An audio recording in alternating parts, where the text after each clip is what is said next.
Pemirsa, rasanya pas kalau bintang sinetron Ira Riswana mendapat julukan artis penuh sensasi. Selalu ada saja berita menarik dari janda muda ini. Kabar terbaru dari Ira Riswana, ia diberitakan dipecat dari sinetron yang tengah digarapnya.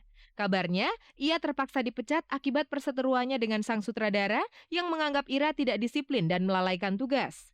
Padahal Ira telah menyelesaikan 6 episode dari sinetron berjudul Rojali dan Juleha itu.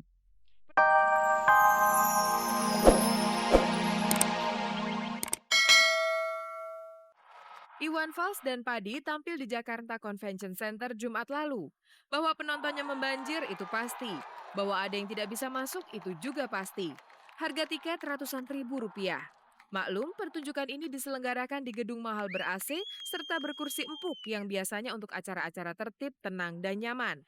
Maka di luar gedung banyak sekali orang kecewa karena tidak bisa masuk. Bahkan sebagian membuat kerusuhan.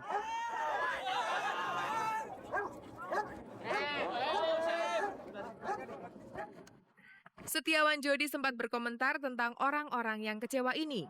Kalau ia jadi Iwan Fals atau panitia, Jodi tidak akan memilih tempat pertunjukan yang mahal. Kalau saya tidak berani melakukan itu, karena tuntutan rakyat yang mencintai Iwan itu banyak yang marginal ke bawah. Meminjam istilah Jodi tadi, penggemar Iwan banyak yang datang dari basis marginal. Mereka inilah yang tiba-tiba merasa kikuk ketika masuk ke tempat mahal macam Jakarta Convention Center. Sangat berbeda dengan lapangan terbuka, di mana Iwan biasa main dengan para penggemarnya yang memperoleh kebebasan penuh untuk menikmati musik sang idola dengan cara mereka sendiri.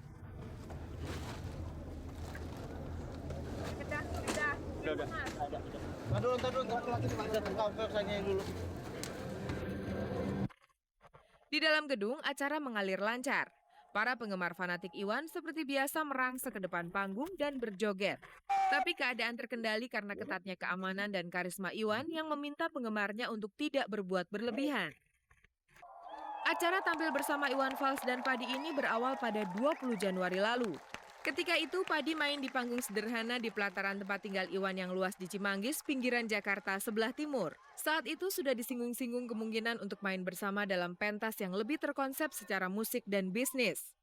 Mulai saya mengamati terus beat-beat dari Padi, sair-sair.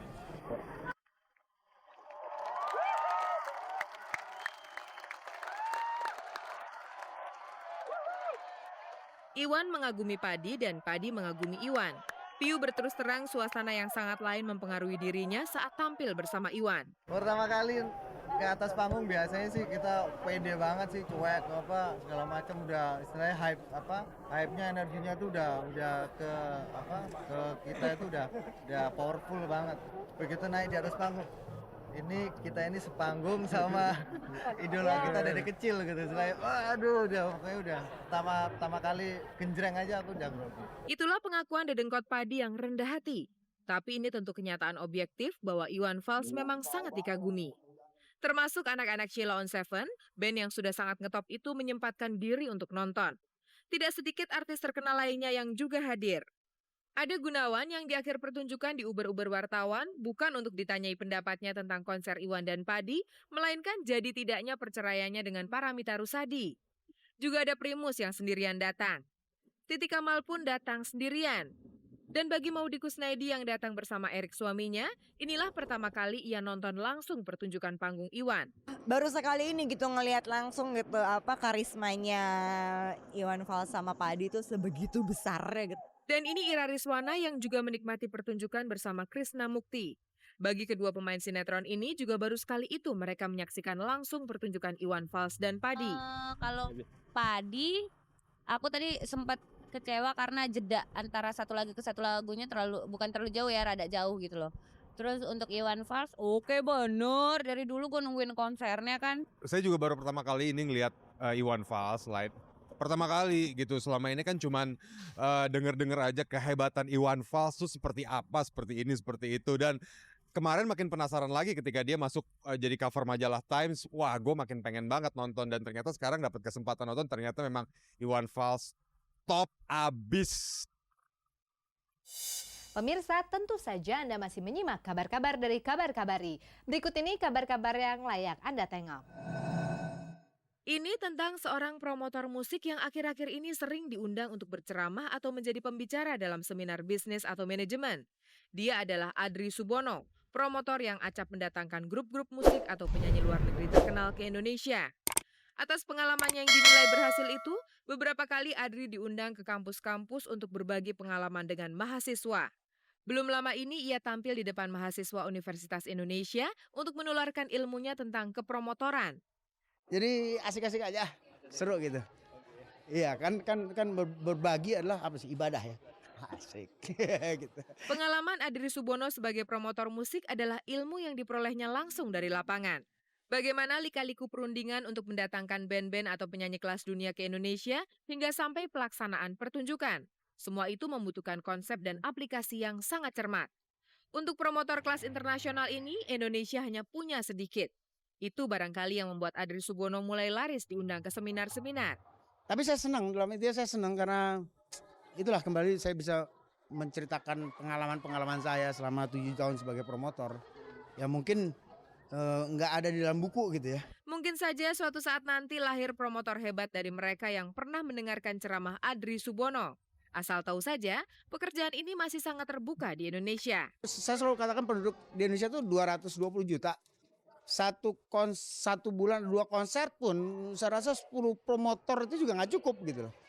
Rencana Adri berikutnya adalah mendatangkan Diana Krall, penyanyi jazz kondang pada akhir Juni nanti.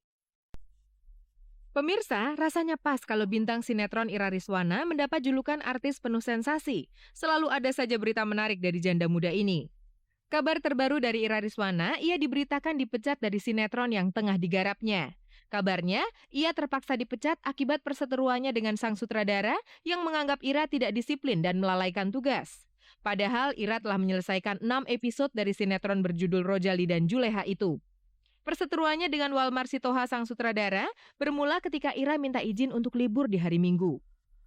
Walmar yang pernah mengabulkan keinginan Ira sebelumnya menolak permintaan Ira itu dengan alasan harus kejar tayang. Meski tidak mendapat izin dari Walmar, Ira nekat mengambil libur pada hari Minggu. Produksi pun sempat terhambat akibat ulah Ira itu. Walmar yang merasa kecewa dengan sikap Ira langsung menghubunginya untuk meminta penjelasan. Sayangnya ketika itu Ira sengaja menutup telepon genggamnya. Akhirnya pertengkaran pun tidak bisa dihindari. Dengan persetujuan sang produser, Walmar langsung memecat Ira yang dianggapnya telah menghambat sinetron yang tengah dikerjakannya itu. Saat kami konfirmasikan hal itu kepada Ira, ia mengakuinya. Namun ia menyayangkan sikap Walmar yang dinilainya sangat kasar. Ya, gue sih nggak suka aja dengan sikap kasar Walmar yang gue hanya minta break hari Minggu aja kok. Dan gue baru denger lagi dari hasil wawancaranya dia, katanya dia nggak ngizinin gue hari Minggu gara-gara gue sering ke embassy.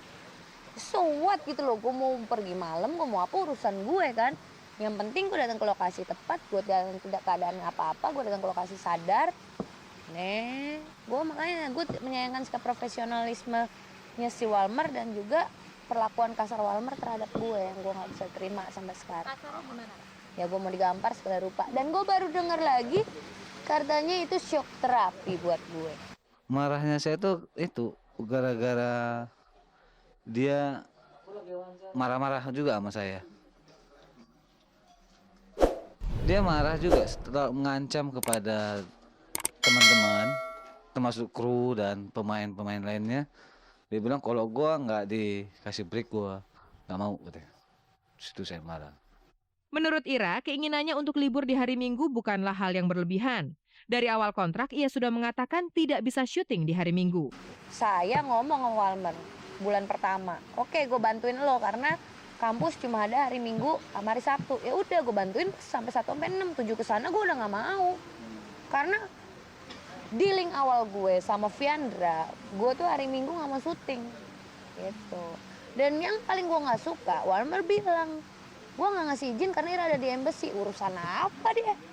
Nih, gue mau ke embassy, mau kemana-kemana urusan gue, duit-duit gue kok, badan-badan gue. Yang penting gue kalau kasih syuting nggak pernah aneh-aneh. Kenapa emangnya gue memang sama anak gue? Gitu. Harusnya dia berpikir bahwa dia nggak bisa dibreakin pada hari Minggu. Tiba-tiba dia motong jalur ke pimpinan produksi. Ngomong langsung, saya hari Minggu harus break gitu ya.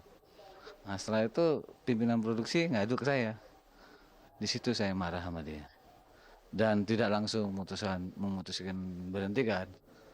Saya kasih teguran aja.